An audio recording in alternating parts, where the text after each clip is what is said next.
بسم الله الرحمن الرحيم. إن الحمد لله نحمده ونستعينه ونستغفره ونعوذ بالله من شرور أنفسنا ومن سيئات أعمالنا. من يهده الله فلا مضل له ومن يضلل فلا هادي له، وأشهد أن لا إله إلا الله وحده لا شريك له، وأشهد أن محمدا عبده ورسوله صلى الله وسلم وبارك عليه وعلى آله وأصحابه. يا أيها الذين آمنوا اتقوا الله حق تقاته ولا تموتن إلا وأنتم مسلمون. يا أيها الناس اتقوا ربكم الذي خلقكم من نفس واحدة وخلق منها زوجها وبث منهما رجالا كثيرا ونساء، واتقوا الله الذي تساءلون به والأرحام إن الله كان عليكم رقيبا. يا أيها الذين آمنوا اتقوا الله وقولوا قولا سديدا يصلح لكم أعمالكم ويغفر لكم ذنوبكم، ومن يطع الله ورسوله فقد فاز فوزا عظيما.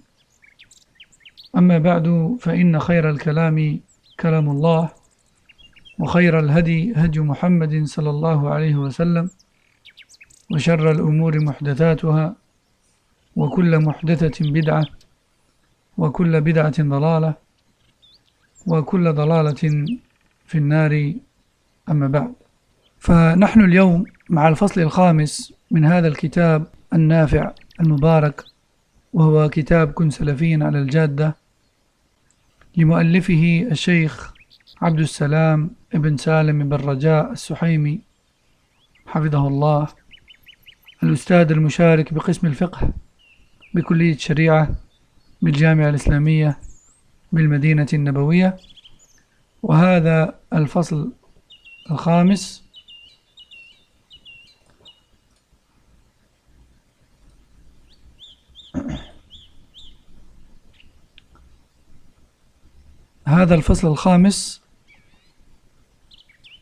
خصصه المؤلف حفظه الله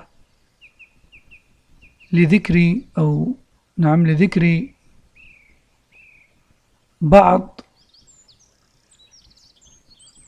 الأسس التي عليها المنهج السلفي في العقيدة. فقد لخص منهج السلف في العقيدة، وذكر أيضا في هذا الفصل بعض مميزات المنهج السلفي، بعض مميزات المنهج السلفي.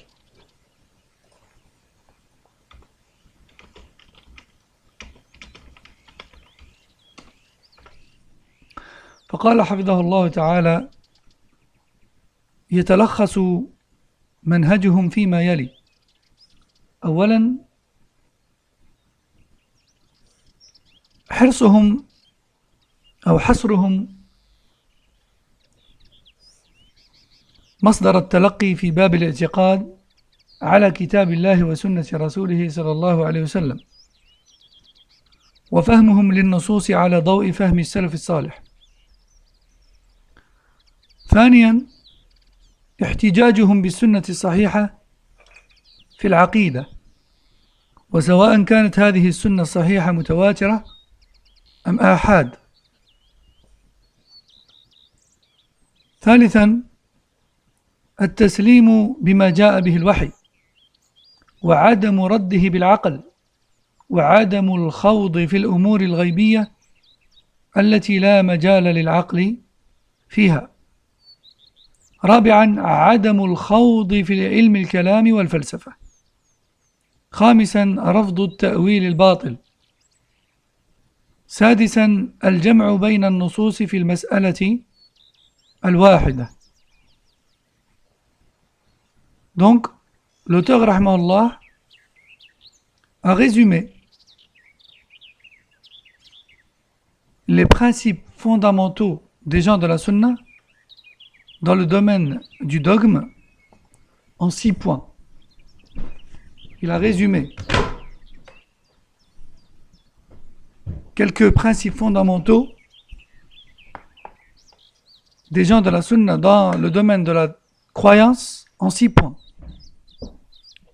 Tout d'abord, les gens de la Sunna puisent leur croyance uniquement dans le livre d'Allah et la Sunna authentique du messager d'Allah sallallahu alayhi wa sallam et interprètent ces deux sources-là selon la compréhension des pieux prédécesseurs, à savoir les 3 premières générations, comme on l'a déjà expliqué. Les Sahaba, les Tabi'in et Atba' al-Tabi'in. Donc je répète, le premier point, c'est que la croyance chez les gens de la Sunna ne se puise uniquement dans le Coran et la Sunna authentique du prophète sallallahu alayhi wa sallam, qui sont interprétés selon la compréhension des pieux prédécesseurs, qu'Allah leur fasse miséricorde. Deuxièmement, les gens de la Sunna considèrent comme étant une preuve solide et tout à fait valable la Sunna, les paroles prophétiques dans le domaine de la croyance. Je répète, les gens de la Sunna considèrent le hadith comme étant une source aussi fiable que le Coran dans le domaine de l'aqid. Dit autrement, ils avancent autant les preuves du Coran que ceux de la Sunna afin de prouver un quelconque point dans la croyance. Et que ces hadiths-là soient de type mutawatir ou bien ahad. Al-mutawatir, le hadith mutawatir, c'est le hadith qui est rapporté de génération en génération par un grand nombre de rapporteurs à chaque époque. Un nombre de rapporteurs si grand qu'il est impossible que tous se soient mis d'accord à toutes les époques en aussi grand nombre pour mentir. Je répète, al-mutawatir, parmi les textes, c'est ce qui a été rapporté de génération en génération authentiquement avec un nombre de rapporteurs si grand à chaque époque qu'il serait impossible d'imaginer que tous se soient mis d'accord pour mentir sur cette même information. C'est ça le hadith al-mutawatir. Ensuite, le hadith al-ahad, c'est le contraire.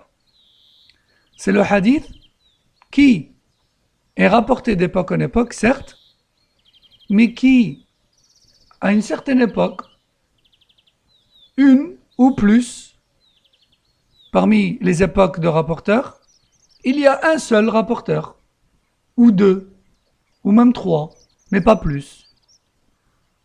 Un hadith ahad est un hadith qui est rapporté d'époque en époque, mais qui, à une certaine époque, il a été donc entendu par un grand nombre et transmis à un grand nombre par une seule personne, voire 2, ou voire 3. Donc le hadith al-ahad, hadith rapporté par un nombre minoritaire de rapporteurs, n'est pas forcément un hadith dont la chaîne de transmission n'est composée que d'une seule ou 2 ou 3 personnes à chacune des époques de rapporteurs. Non, il se peut qu'à toutes les époques il y ait beaucoup de rapporteurs, mais que à l'une d'entre elles, ou 2 d'entre elles, il y ait un seul rapporteur, ou 2, ou 3. Alors dans ce cas, ça devient un hadith ahad. Bon, ça c'est vraiment de façon très très simplifiée. Alors je reviens au sujet du cours. Le Sunnah considère le hadith, s'il est authentique, comme étant une preuve considérable dans le domaine du dogme. Que ce hadith soit ahad ou bien mutawatir. Dès lors où il est authentique, il est à prendre en considération et telle est la manière de faire des gens de la Sunna. Numéro 3. Les gens de la Sunna se soumettent à tout ce qui est rapporté dans les textes et y croient fermement, sans aucune contestation. Dès lors où ces textes sont authentiques, et à aucun moment, ils ne s'opposent à ces textes avec leur opinion personnelle et leur raison humaine. Et jamais, au grand jamais, les gens de la Sunna ne s'aventurent à parler dans les sujets de l'invisible sans texte émanant de la révélation. Et on entend souvent des personnes se permettre de transférer des messages en masse ou de répéter des histoires qui parlent de l'invisible, qui parlent de l'au-delà ou qui parlent du monde que l'on ne voit pas autour de nous. Sur base de quoi? Sur base de on dit. Ou paraît-il que. Et ça, c'est pas correct. Ça, c'est pas la croyance du musulman. Le musulman ne doit pas fonctionner de cette manière-là. Le musulman, et lorsqu'il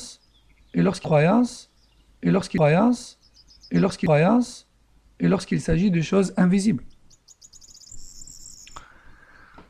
Numéro 4, les gens de la Sunna ne s'aventurent jamais dans la philosophie et l'opinion personnelle.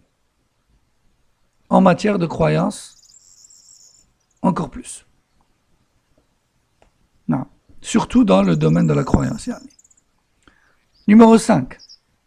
Les gens de la Sunna rejettent toute interprétation fausse au texte, toute interprétation des textes fausses, c'est-à-dire toute interprétation n'étant pas celle des premiers. Alors, ta'wil al-batil, la fausse interprétation, que cela soit dans le domaine des noms et attributs d'Allah, ta'wil al-batil dans les noms et attributs d'Allah, comme le fait de donner à un nom ou à un attribut d'Allah un sens autre que le sens apparent, comme le fait de dire que les mains d'Allah, c'est-à-dire la force d'Allah, ou la vue d'Allah, c'est-à-dire la science d'Allah, etc. Tout ça, ça fait partie de ta'wil al-batil. Ahl Sunnah croit qu'Allah a véritablement des mains, dont lui seul en connaît la description exacte, et Allah a véritablement des yeux, etc., etc., parmi les noms et attributs qui sont dans les textes. Non. Numéro 6, les gens de la Sunna réunissent les textes, tous les textes du Coran ou Sunna qui parlent d'un même point dans la croyance avant d'en faire une déduction. Les gens de la Sunna réunissent tous les textes du Coran ou Sunna qui parlent d'un sujet dans la croyance avant d'en... Dit autrement, il ne suffit pas d'un texte par-ci ou par-là pour en faire une déduction. Mais plutôt, tous les textes parlant d'un même sujet doivent être réunis afin qu'une conclusion réunissant tout leur sens soit faite. فهذه العقيدة مستقاة من النبع الصافي كتاب الله وسنة رسوله صلى الله عليه وسلم بعيدة عن الأهواء والشبه فالمتمسك بها يكون معظما لنصوص الكتاب والسنة لأنه يعلم أن كل ما فيها حق وصواب. Cette croyance est celle qui est puisée de la source la plus pure, à savoir le livre d'Allah et la sunna du messager d'Allah sallallahu alayhi wa sallam, qui sont deux sources divines, deux sources qui sont révélations d'Allah, deux sources qui sont les plus éloignées des passions et des ambiguïtés. Quiconque s'attache au Coran ou au Sunna et leur donne toute leur priorité et leur importance et mettent en application leur contenu, alors il aura réussi à emprunter le chemin le plus sûr. قال الإمام البربهاري رحمه الله في كتابه شرح السنة قال واعلم رحمك الله أن الدين إنما جاء من قبل الله لم يوضع على عقول الرجال وآرائهم وعلمه عند الله وعند رسوله صلى الله عليه وسلم فلا تتبع شيئا بهواك فتمرق من الدين فتخرج من الإسلام فإنه لا حجة لك فقد بين رسول الله صلى الله عليه وسلم لأمته السنة سواد الأعظم سواد الأعظم سواد الأعظم سواد الأعظم والسواد الأعظم هو الحق وأهله والسواد الأعظم هو الحق وأهله انتهى. وقد قال قبل ذلك رحمه الله يعني في نفس الكتاب والأساس الذي تبنى عليه الجماعة هم أصحاب محمد صلى الله عليه وسلم وهم أهل السنة والجماعة فمن لم يأخذ عنهم فقد ضل وابتدع وكل بدعة ضلالة انتهى. وقال أيضا في نفس الكتاب قال عمر بن الخطاب رضي الله عنه لا عذر لأحد في ضلالة ركبها حسبها هدى ولا في هدى تركه حسبه ضلالة فقد بينت الأمور وثبتت الحجة وانقطع العذر وذلك أن السنة والجماعة قد أحكما أمر الدين يعني بيناه بيانا شافيا واضحا وذلك أن السنة والجماعة قد أحكما أمر الدين كله وتبين للناس فعلى الناس الاتباع انتهى. Imam al-Barbahari rahimahullah dans son livre Sharh al-Sunnah, l'explication de la Sunnah, de la pratique de l'islam, la pratique prophétique de l'islam, il dit rahimahullah, sache qu'Allah te fasse miséricorde, que la religion ne vient que d'Allah et Allah ne l'a aucunement fait dépendre des raisons des êtres humains et de leur opinion personnelle. La véritable interprétation de la religion ne vient que d'Allah et de son messager, sallallahu alayhi wa sallam. Ne suis donc pas tes passions, de peur que tu t'écartes de la religion, voire que tu la quittes. Car tu n'auras aucune excuse. Pourquoi ? Car le messager d'Allah sallallahu alayhi wa sallam a tout éclairci à sa communauté, dans ses paroles et ses actes. Il a tout éclairci à ses compagnons. Et ses compagnons ainsi que leurs suiveurs sont le rassemblement le plus important. Et le rassemblement le plus important et le plus considérable aux yeux d'Allah, c'est quoi ? C'est la vérité et ses suiveurs. Ce n'est pas le nombre, mais plutôt la vérité et ses suiveurs. Il dit également, Imam Barbahari, dans le même livre, Sharh al-Sunnah, il dit la fondation même sur laquelle est bâti le véritable rassemblement. C'est la voie des compagnons de Mohammed sallallahu alayhi wa sallam, qui sont les premiers et les véritables gens de la sunna et du groupe. Celui qui ne puise pas sa religion de eux, alors inévitablement il s'égarera et tombera dans l'innovation, et toute innovation est égarement. Il dit également, rahimahullah, dans le même livre toujours, Omar ibn al-Khattab, qu'Allah l'agrée, a dit, nul n'a d'excuse en empruntant le chemin d'un quelconque égarement en le croyant guidé. Car tout nous a été éclairci dans les textes et la preuve est établie et plus aucune excuse n'est valable. Ceci car ce que le prophète sallallahu alayhi wa sallam nous a transmis et ce sur quoi se sont unis ses compagnons et leurs suiveurs à la trace, tous ont éclairci la religion de la meilleure des manières. Il n'incombe plus aux gens aujourd'hui que de suivre. Et ici, et ici, et ici, j'attire votre attention entre parenthèses sur les paroles gravissimes de certains prêcheurs aujourd'hui et en ces jours d'actualité qui remettent à l'ordre du jour cette fameuse parole d'égarement qui est celle de l'Asha'ira à l'époque et qui disait concernant Sahaba hum rijal wa nahnu rijal manhaj al-salafi aslam manhaj al-salaf أسلم ومنهج الخلف أعلم أو شيء كهذا. Donc ils remettent à l'ordre du jour cette parole d'égarement qui dit que certes la voie des premiers est plus sûre, mais la voie des derniers est plus savante et plus clairvoyante.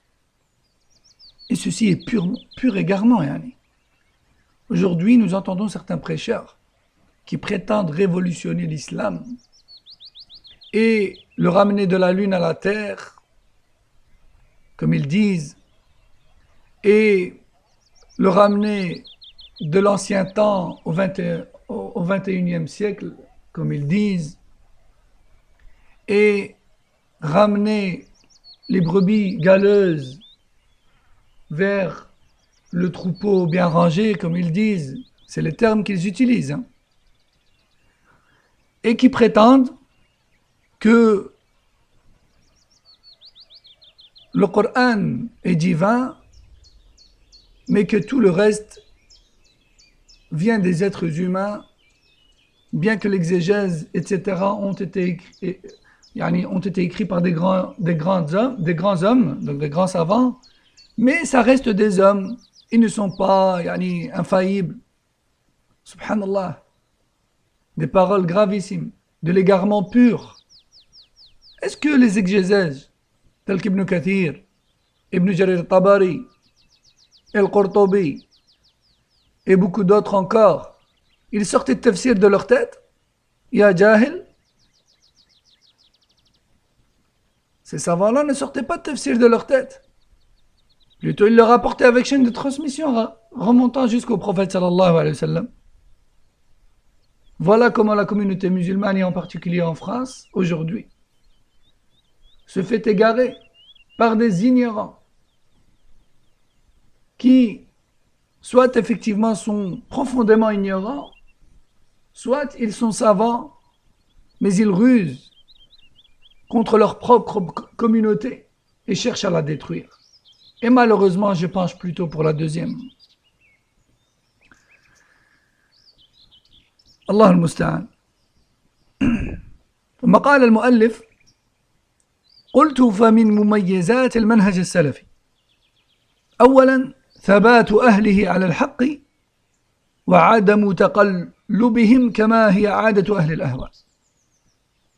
قال حذيفة لأبي مسعود: إن الضلالة أن تعرف ما كنت تنكر وتنكر ما كنت تعرف وإياك والتلون في الدين فإن دين الله واحد. وقال شيخ الإسلام ابن تيمية رحمه الله: وبالجملة فالثبات والاستقرار في أهل الحديث والسنة أضعاف ما هو عند أهل الكلام والفلسفة. وقال أيضا رحمه الله: إنما عند عوام المسلمين وعلمائهم أهل السنة والجماعة من المعرفة واليقين والطمأنينة والجزم بالحق والقول الثابت والقطع بما هم عليه أمر لا ينازع فيه إلا من سلبه الله العقل والدين. انتهى. وسبحان الله، كلام شيخ الإسلام هذا وكأنه يتكلم اليوم. هؤلاء الذين ذكرت أقوالهم كانوا بالأمس القريب يدعون إلى السياسة أو إلى التحزب السياسي باسم الدعوة للانقلاب على الدولة الفرنسية وكانوا يعلمون الشباب المسلم ما يؤدي إلى التطرف والتشدد في الخفاء. ولما اعترف بهم يعني منظمة إخوانية إرهابية عالميا، أخذوا يتلونون ويتغيرون ويبدلون الكلام ويقولون نحن ندعو إلى الديمقراطية وندعو إلى القيم وندعو إلى الوطن الفرنسي ونحب البلد هذا وهو بلدنا ووطننا وشعبنا وما إلى آخره، وكأنه يقول بلغة خفية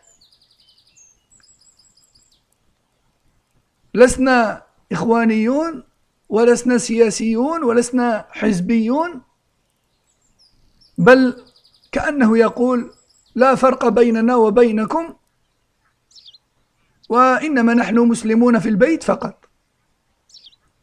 وهذه طريقة أهل البدع أهل الضلال، وهؤلاء هم أخطر الناس لأنهم لا يثبتون وإنما يتغيرون ويتبدلون ويتلونون. وأما السلفيون فهم ثابتون على الحق، لا يتقلبون لا يتغيرون لا يتبدلون لا يتلونون. كلامهم بالأمس هو كلامهم اليوم، كلامهم قبل قرون هو كلامهم اليوم، وهو كلامهم غدا أيضا إن شاء الله.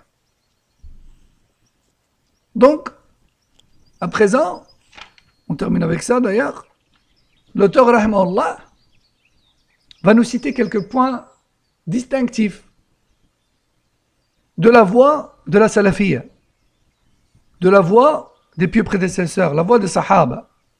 Quelques points, pas tous, mais quelques points les plus flagrants qui distinguent le salafi et la salafiyya par excellence de l'mubtadi' et de l'mubtadi'a. Point numéro 1. Les salafis restent fermes sur la vérité. Ils ne changent pas de chemise, comme on dit, ils ne changent pas de discours, ils ne changent pas de croyance, ils ne changent pas de position en fonction des événements et des saisons et de la météo, comme telle est l'habitude des gens des passions et de l'égarement. Hudayfa ibn al-Yaman, qu'Allah l'agrée, a dit à Abu Mas'ud, l'un des signes flagrants de l'égarement d'une personne,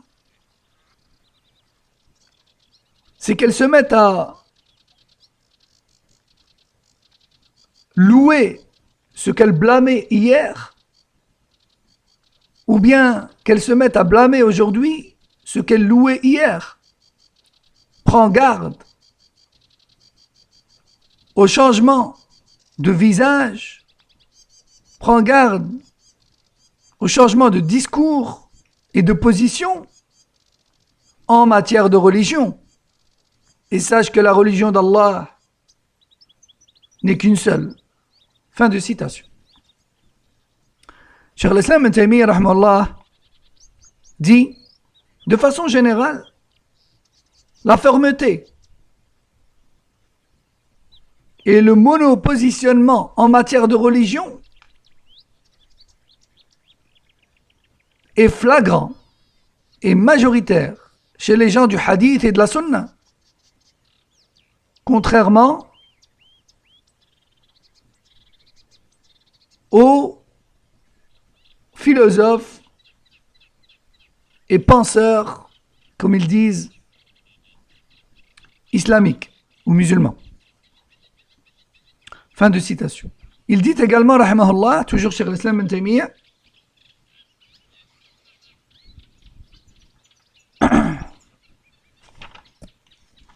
la connaissance de la religion, la certitude en matière de religion, l'apaisement en matière de religion, la fermeté dans la vérité en matière de religion, la fermeté dans le discours et l'absence de changement de discours en matière de religion chez les gens de la sunna que cela soit chez les gens de la masse, parmi les gens de la sunna, ou bien chez les savants de la sunna, est une chose que personne ne peut contester.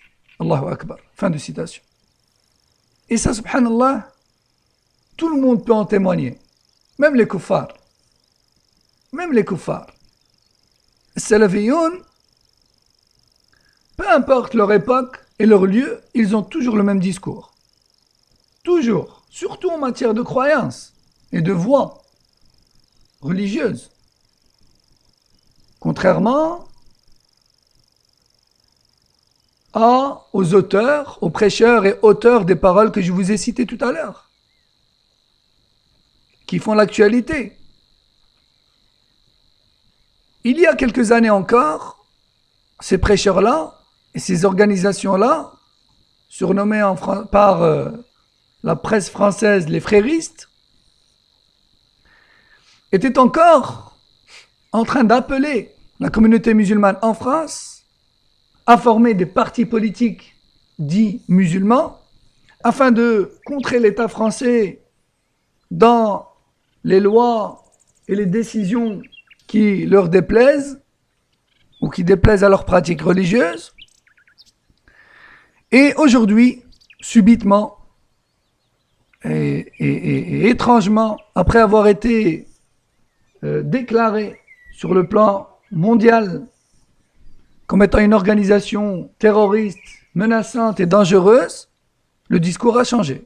Et sur le minbar, nous avons traité ces sujets il y a des années. Nous avons toujours prôné l'amour de la patrie à laquelle nous appartenons, les valeurs de la République, l'égalité des sexes, la liberté de croire ou de ne pas croire, etc., etc. Alors qu'il y a quelques années encore, leur prêche privée et en secret, auprès de la jeunesse musulmane surtout, était tout autre. C'est comme si il y avait un message subliminal derrière qui disait « On se repent, on n'a plus rien à voir avec ça, ne nous faites pas de mal s'il vous plaît, nous ne faisons pas de politique, il n'y a aucune différence entre nous et vous. Voilà. Comme ça, tout va bien. » Les gens de la sunna, non. Quiconque ouvre leur site, leur forum, leur message, leur discours, leur doros, d'il y a 20 ans, 10 ans, aujourd'hui, et même demain, et jusqu'à la fin des temps, Inch'Allah, leurs croyances, leurs paroles et leurs discours seront toujours les mêmes. Alhamdulillah. ثانيا من مميزاته أيضا اتفاق أهله على العقيدة وعدم اختلافهم مع اختلاف الزمان والمكان.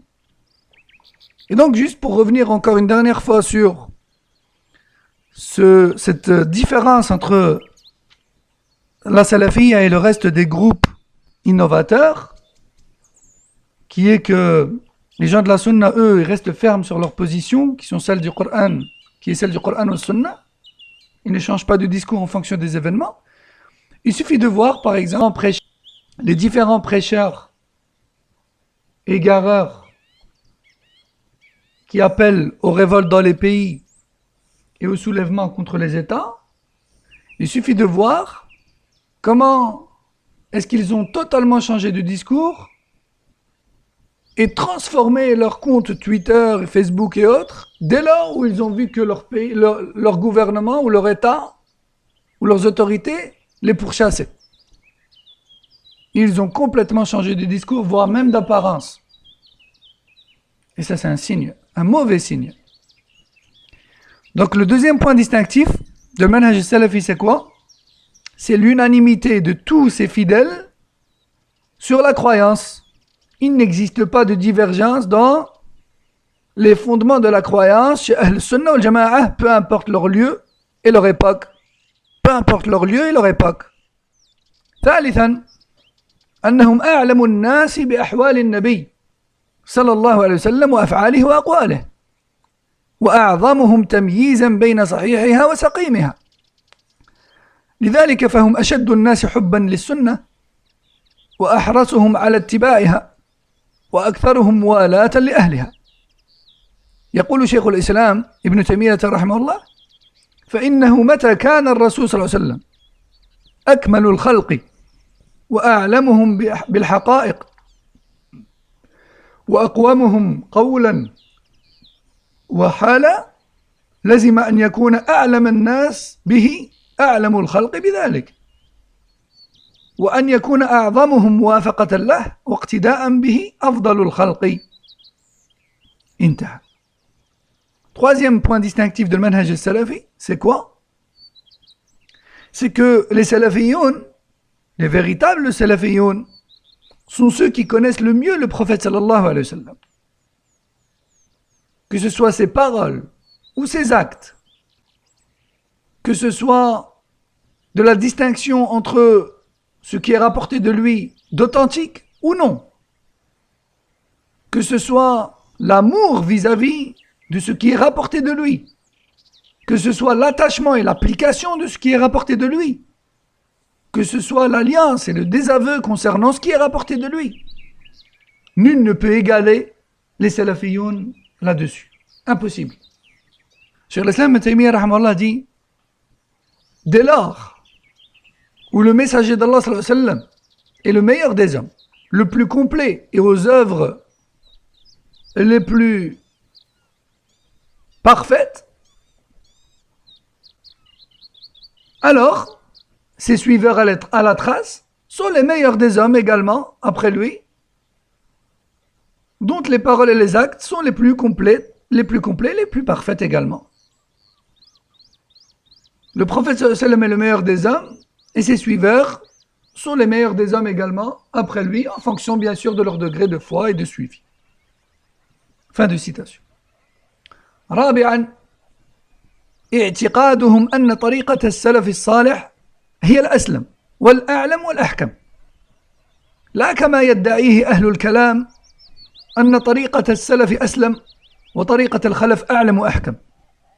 وقد رد شيخ الإسلام ابن تيمية رحمه الله هذه الفرية فقال: لقد كذبوا على طريقة السلف وضلوا في تصويب طريقة الخلف، فجمعوا بين الجهل بطريقة السلف بالكذب عليهم وبين الجهل والضلال بتصويب طريقة الخلف. انتهى. Quatrièmement, les salafiyun ont pour conviction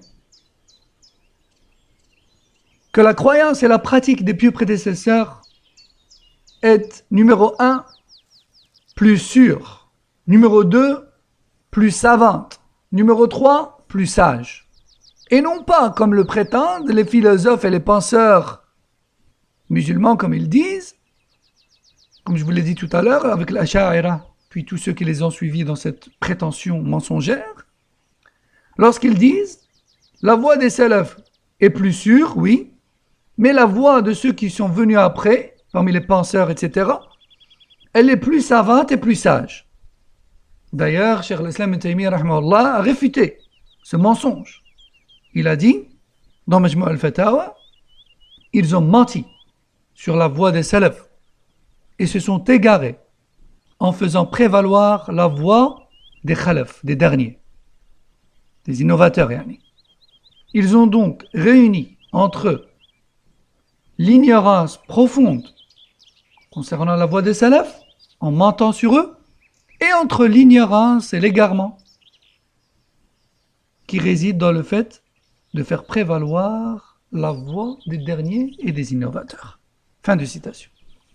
خامسا ومن مميزاتهم يعني السلفيون حرصهم على نشر العقيدة الصحيحة والدين القويم وتعليم الناس ونصحهم والرد على المخالفين والمبتدعين. Cinquième différence flagrante entre Salafiyoun, les suiveurs d'Abu Bakr, Omar, les Salaf, Salih et le reste des groupes, la priorité qu'ils donnent à la propagation de la croyance islamique authentique, la priorité qu'ils donnent à l'enseignement de la croyance aux gens et la priorité qu'ils donnent à la réfutation et à la réplique, aux égareurs et innovateurs en la matière. سادسا وأخيرا وسطيتهم بين الفرق. قال شيخ الإسلام ابن تيمية رحمه الله: أهل السنة في الإسلام كأهل الإسلام بين الملل. وقال أيضا: فهم وسط في باب أسماء الله بين أهل التعطيل الجهمية وأهل التمثيل المشبهة، وهم وسط في باب أفعال الله بين القدرية والجبرية، وفي باب الوعيد بين المرجئة والوعيدية من القدرية وغيرهم، وفي باب أسماء الإيمان والدين بين الحرورية والمعتزلة، وبين المرجئة والجهمية، وفي أصحاب النبي صلى الله عليه وسلم بين الروافض والخوارج. انتهى. Enfin, sixième et dernier point que l'on citera, ou que l'auteur citera, le juste milieu par lequel se distinguent les suiveurs de manhaj al-salafi, et ce dans tous les domaines, que cela soit dans la croyance ou la pratique d'ailleurs. Cheikh l'Islam Ibn Taymiyyah rahimahullah nous dit: les gens de la sunna dans la communauté musulmane tout entière sont comparables aux gens de l'islam parmi le reste des religions. Je répète, les salafis parmi les musulmans sont comparables aux musulmans parmi toutes les religions. Dans une autre parole, il dit rahimahullah, avec plus de détails, les gens de la sunna sont dans le juste milieu, et ce dans tous les domaines. À titre d'exemple, dans les noms d'Allah, il se trouve entre ceux qui rejettent catégoriquement tous les noms et attributs d'Allah tels que le Jahmiya, et entre ceux qui affirment les noms et attributs d'Allah au point de commettre ce que l'on appelle l'anthropomorphisme, c'est-à-dire de le faire ressembler à ces créatures. Les gens de la sunna ni rejettent, ni ils font ressembler aux créatures. Plutôt ils affirment les noms et attributs d'Allah d'une manière que lui seul connaît, d'une description, d'une réalité que lui seul connaît subhanahu wa ta'ala. Les gens de la sunna sont également dans le juste milieu concernant les actes d'Allah. Entre Al-Qadariyya qui eux rejettent le destin d'Allah et entre le Jabriyya qui eux l'affirment au point de nier tout libre arbitre chez l'être humain. Bien sûr, les gens de la sunna sont au milieu. Oui, Allah a prédestiné et Allah nous a également donné le libre arbitre. Et en utilisant ce libre arbitre, on va faire un choix dans les choses et le résultat final sera le destin qui nous a été prescrit. Mais à l'avance, on ne le connaît pas. Le destin est secret. Donc on ne peut en aucun cas se justifier dans ses bons ou mauvais actes avec le destin. Plutôt, le destin nous est inconnu. C'est le secret d'Allah, comme on dit les salafs. D'accord? Donc Al-Qadariyya, eux, rejettent Al-Qadar, et le Jabriyya, eux, l'affirment au point de ne donner à l'être humain aucun libre arbitre. Les gens de la sunna sont au milieu. Également par rapport au châtiment. Par rapport au châtiment, qui est le fruit du péché. Les gens de la sunna se trouvent entre Al-Murji'a, qui eux ne redoutent aucune incidence et aucun châtiment à la suite d'un péché, tant qu'ils reconnaissent l'existence d'Allah. Et à l'autre extrême, Al-Wa'idiyya, qui eux déclarent la personne ayant commis un péché comme étant dans le péril, voire même mécréante, pour qui il n'y a plus aucun espoir, dès lors où elle commet le péché. C'est-à-dire que Al-Murji'a, eux, ils se focalisent sur les textes qui promettent la miséricorde et le pardon, tandis que le Wa'idiyya, eux, se focalisent sur les textes qui menacent de châtiment à cause des péchés. Et le Sunna, ils sont au milieu. Ils reconnaissent les textes qui menacent les pécheurs, et donc ces textes-là les aident à délaisser les péchés, mais d'autre part, ils reconnaissent également et mettent l'accent sur les textes qui affirment la miséricorde d'Allah et son pardon, afin de... Ils adorent Allah avec espoir et peur. Tels les deux ailes d'un oiseau, comme il disait, rahimahumullah. Je continue. Les gens de la Sunna sont également dans le juste milieu concernant la foi. Entre d'un côté Al-Haruri et Al-Mu'tazila, qui eux déclarent mécréants, qui eux considèrent mécréant toute personne qui commet un grand péché. Et à l'autre extrême, Al-Murji'a Al-Jahmiyya, comme on a dit tout à l'heure, qui eux, pour eux, un péché n'a aucune incidence sur la foi de la personne dès lors où elle croit en l'existence d'Allah. Ils sont également, le Sunna, dans le juste milieu concernant les compagnons du prophète sallallahu alayhi wa sallam, entre Rawafid et Al-Khawarij. Entre Rawafid et Al-Khawarij. Intaha. Fin de citation. Et donc, c'est ainsi qu'on aura terminé ce 5e chapitre, qui contenait donc quelques points fondamentaux dans la croyance chez les salafs, et quelques points les plus importants qui distingue le manhaj al-salafi du reste des mouvances. Et on verra la semaine prochaine, Inch'Allah, le 6e et le 7e chapitre qui concerne donc la manière de faire et la voie des gens de l'innovation, ainsi que la façon de s'en défaire et d'en être sauvé. Subhanakallahumma wa bihamdik. أشهد أن لا إله إلا أنت أستغفرك وأتوب إليك وصلى الله وسلم على نبينا محمد وعلى آله وصحبه أجمعين السلام عليكم ورحمة الله وبركاته.